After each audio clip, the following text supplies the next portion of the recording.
Guilherme Rosa mandou R$ 20. E aí, pessoal, tudo bem? Espero que sim. Acho que seria interessante para aproximar mais o público no mundo dos carros, explicar sobre o funcionamento do motor 4 tempos de forma didática. Valeu, abraço. Boa. Vamos lá. A gente até já quase fez isso aqui, né? Um motor de 4 tempos, um motor a pistão de 4 tempos, ele justamente funciona de uma maneira muito básica.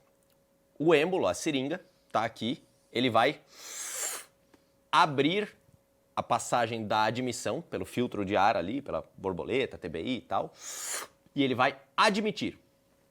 Esse é um dos tempos. O pistão está aqui embaixo. Depois ele vai comprimir isso aqui. Normalmente, nos motores convencionais, ele admite ar e combustível misturado lá em cima. Tá. Daí ele vai fazer outro tempo, que é o segundo, nessa ordem que eu estou explicando, que é a compressão. Ele vai apertar tudo. Essa parte da compressão ela é importante porque tu já brincou com pólvora, bomba e tal, essas coisas? Já. Quando Sou carioca, né, meu irmão? Quando tu queria brincar e fazer tipo uma bomba cordão forte, tu tinha que pegar a pólvora e apertar um montão ela ali. Quanto mais tu apertava, às vezes tu podia botar um montão de pólvora, mas se tu não apertava bem ali, mó bombinha michuruca, né? Mas se tu apertasse legal, a parada, pouquinho de pólvora já jogava as latas longe. Massa. Quando a gente fala da explosão e da potência que um motor de pistão gera, é a mesma coisa. Quanto mais tu aperta ele aqui, ou seja, quanto mais taxa de compressão você tiver nesse motor, que é justamente o quanto você comprime, mais potência você vai gerar com aquela explosão. Ela vai ser mais forte, com a mesma quantidade de combustível. Então, normalmente, são carros mais econômicos. Entendi. Manja como tá interligada essa parada? E por que chama de 4 tempos, então? Porque ainda faltam 2. Tá, então vai. Então, tem a compressão, aí você tem a faísca, e aí ele tem a explosão, que é onde ele desce aquele pistão ali, explodindo, tipo um Hadouken, ali na cabeça do pistão. E aí é onde ele, aqui embaixo, ele está conectado através da biela no virabrequim, que é o que gira o câmbio e que depois vai girar as rodas. E aí depois, esse é o terceiro tempo, que é a explosão, e aí depois ele abre uma passagem aqui, que é para sair pelo escapamento, onde ele sopra tudo aquilo que queimou para dentro do escapamento. E aí, novamente, a hora que ele chegar aqui, ó, aí ele puxa. E aí ele recomeça os 4 tempos. E os 2 tempos é como? Para no meio mesmo? Não, na real ali é muito legal. Porque o motor 2 tempos, ele Aí estamos falando das motoquinhas, de motor de barquinho, né? Mais ou menos. Lembra quando a gente foi lá na Tony Mac? Tu viu um DKV que ele tinha um motor... Ele era um carro com motor 2 tempos. Verdade. O motor rotativo, ele é muito semelhante ao motor 2 tempos. Então, só explicando aqui, o motor 2 tempos, ele basicamente faz 2 coisas em uma única descida ou uma única subida do pistão. Quando um pistão do motor 2 tempos sobe, a parte de baixo do pistão, ele não tem um anelzinho vedando ali? Então a parte de baixo ele puxa. Só que ao mesmo tempo que ele puxa por baixo, a parte de cima do pistão está comprimindo. Então ele faz compressão e admissão na mesma fase. Entendi. Quando ele explode e já sai o gás, e ele também está fazendo a passagem do gás que foi admitido aqui embaixo, ele vai jogar para cima. Entendi. Então ele só tem 2 tempos, mas ele faz a mesma coisa. Ele faz tudo, só que entendi, na metade dos movimentos. Exatamente. Por isso que um motor 2 tempos, ele é muito mais forte. Tipo assim, vamos pegar uma RD 135, ela é muito mais forte que uma CG 150. Porque no mesmo tempo, ele faz 2 explosões. Frente que a Honda, a CG no caso, que é 4 tempos, vai ter que fazer mais 2 ciclos com uma explosão só. Isso daí muda alguma coisa no consumo? Muda? Ah, boa pergunta. Porque apesar da RD 135 ser mais forte, cai na mesma coisa do Mazda. Supondo, a gente tinha nas motos, não sei se tu é tão ligado em moto assim, mas muito. Na década de 90 a gente tinha a RD 350, que era a Viúva Negra, e tinha a 7 Galo, que eram os dois motão ligado, da galera. tô ligado. Que era 7 galo essa 7 daí. galo, velho. CB 750, CBX, se eu não tô enganado. E aí, galo. as duas tinham mais ou menos a mesma potência, só que uma tinha 350 cilindradas, ou seja, 350 ml de ar, e a outra queimava 750 ml de ar, o dobro. Gerando praticamente a mesma potência. Só que a RD bebia muito mais do que a 7 galo para gerar quase a mesma potência. Entendi. Então ele não é eficiente. Se ele não é eficiente, se ele bebe mais, se ele consome mais combustível, ele também polui mais. Se ele polui mais, A gente para a de gente fabricar. para de fabricar porque ele não passa em normas de emissão de poluentes. Entendido. Bom, então vamos pra próxima. Nossa, nerdolagem alta, Eu né, gosto dessas nerdolagens aí, tô aprendendo pra caralho. Ó, Clutch Kick BR mandou R$20. A ACF explica pra galera que Peugeot melhorou pra caralho e não é mais bucha. é verdade isso, cara? Porque pra mim sempre teve essa peste aí de, pô, tu vai pegar Peugeot, tu vai pegar Citroën, tu vai casar com mecânico.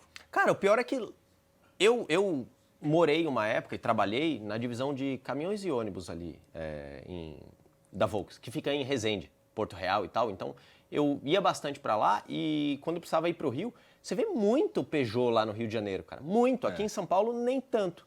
Mas, sem querer, eu acabei até falando, dando um spoiler, porque eu falei, inclusive, que o pessoal da Peugeot Citroën melhorou muito o motor THP, que inclusive está em linha de produção até hoje, né, equipando carro 0 km, e o carro efetivamente melhorou muito. Hoje eles fizeram uma fusão ali da Stellantis, né? Então você tem ali, aliás, Stellantis é Fiat Jeep. Confirma para mim se dentro da Stellantis os caras estão Peugeot também. Eu acho que estão. Porque eles estão, o motor 200, eu acho que equipa eles também. Vê lá se a Peugeot faz parte do grupo Stellantis. Stellantis. É, né? Massa. Então, hoje eles estão substituindo pelos mesmos motores que a gente, inclusive, já falou aqui, que era o T200 e o T270, do 1.3 do Fastback. Ele também equipa os carros da linha Peugeot, né? Então, são carros que melhoraram muito, sempre foram extremamente confortáveis. Para o primeiro dono, são maravilhosos. Agora eles estão ficando melhores também para o segundo, para o terceiro, para o quarto, que aí era onde realmente descambava a vida de um Peugeot. Eles foram, verdade seja dita, eles foram pioneiros, por exemplo, numa tecnologia onde você tinha um fio só, passava e ligava, por exemplo, todas as luzes da traseira do seu carro. O único fio, certo? Pô, Ricardinho, mas qual é a vantagem dessa parada? Bom, eu que sou leigo, eu chutaria aqui uma vantagem. Vamos lá, você tem menos fio, tem uma instalação mais simples, tem menos chance de dar problema também, mas também quando se der problema, dá problema em tudo de uma vez só. Vamos lá. Por incrível que pareça, uma das partes mais caras de se produzir de um carro é o chicote elétrico. Ah, é? É, porque é cobre. E tem que ser um fio muito bom, porque ele tem que suportar calor, frio, chuva, seco, tudo. Por um longo período, Por assim. muito período. Então, o chicote elétrico de um carro é uma das partes mais caras de se fabricar. Quando você tem, por exemplo, 3 lâmpadas na lanterna, vamos botar freio, ré e seta, tá? São as 3. Tu tinha que pegar um fio que ia até a lâmpada e um fio que voltava da lâmpada. Outro fio que ia para outra lâmpada e assim sucessivamente. E tem um monte de lâmpadas na tampa traseira de um carro. Tem a tampa da placa, tem a dos 2 lados, os 2 piscas, os 2... E fora que, eventualmente, você pode ter mais de uma luz de freio, né? Você tem a de posição e a que efetivamente pisa. Então, para vocês terem ideia, que a gente está falando fácil ali de 15 coisas elétricas, lâmpadas, que tinham que acender e ele tinha que ir e voltar. A bateria, sei lá, fica na casa do caixa-prego, os fusíveis ficam lá na casa, né? Fica longe. Então, ele economizou um monte de dinheiro na fabricação, porque um único fio conseguia informar. E aí ele não era mais um fio de liga. Tipo assim, não é que passava energia. Ele passava uma mensagem, tipo assim, quero que a lâmpada do freio acenda. E aí ele ia lá e a lâmpada do freio era meio inteligentona, entendia aquilo ali e ela ligava. Eu estou simplificando bastante o que Mas isso dava mais problema ou menos problema? Olha, a gente vai ver que muitas coisas a ideia era top, mas a execução ficou meio merda. Entendi. Quando Então eles dava dor de inventaram cabeça. isso, dava muita dor de cabeça. Por isso que você vê bastante pau elétrico nesses Peugeots mais antigos, ali os 206, até uns 207 ali, tinha bastante problema elétrico nesses módulos, nessas BSMs que controlava tudo isso aí, né? Mas hoje já se melhorou muito, já se evoluiu. Isso foi muita novidade, eles foram pioneiros nisso aí, né? Eu achava o 206 achava ele bonitão, cara, na época. Quicksilver. Eu lembra? tô falando de um molecão. Eu lembro de um comercial que ficava um cara que assim, olhando, passando um Peugeot, um 206, ele apaixonado pelo Peugeot, não sei o quê. Aí ele teve uma ideia, ele pegou um outro carro que ele tinha, e aí coloca um elefante. O elefante, puta, essa propaganda é muito massa, cara. Do elefante que sentava em cima, amassava o carro inteiro. Pra ficar Daí ele parecido. ficava todo amassado e ficava igual um 206. Cara, o 206 era o carro do hype na Ele nossa... era. Naquela geração ali, porra. Lembro até hoje, Léo Stronda, equipe XXT. E tinha música do Peugeotzinho aspirado, rebaixado. Clássico, isso daí é das antigas pra valer, né, cara? Pô. Puta Bonde merda. da Stronda.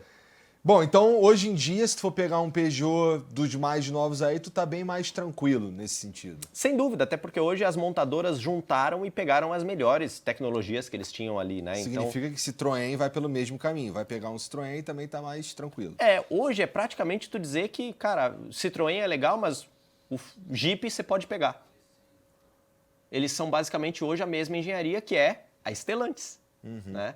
Então, cara, Entendi. hoje eles juntaram e aí, né, notoriamente você consegue ali otimizar melhor, porque o que você resolve e melhora para um carro acaba melhorando em todos os outros, consequentemente, porque eles compartilham os desenvolvimentos de engenharia, né? No fim, isso pra mim parece apenas bom, né? Qual seria um problema dessa estratégia de tudo ser o mesmo carro? Que quando a ideia dá ruim para todo mundo.